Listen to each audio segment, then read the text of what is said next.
Ni hamba nak terang wangi salai ni. Hamba berada hari ni pergi buat inspection dekat Linggi, Kuala Linggi, on the way balik kita makan nasi makan salai apa tak tahu, kita tengok tempat makan dia.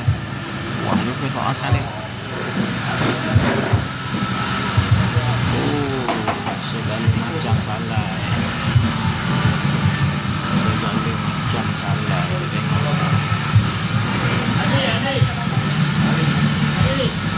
Tempat bawah ada. Lauk nasi nong.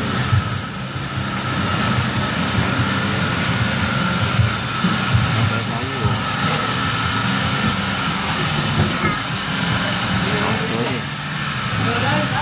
Aduh.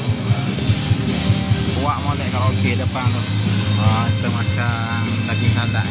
Daging salai apa? Itik salai. Okey.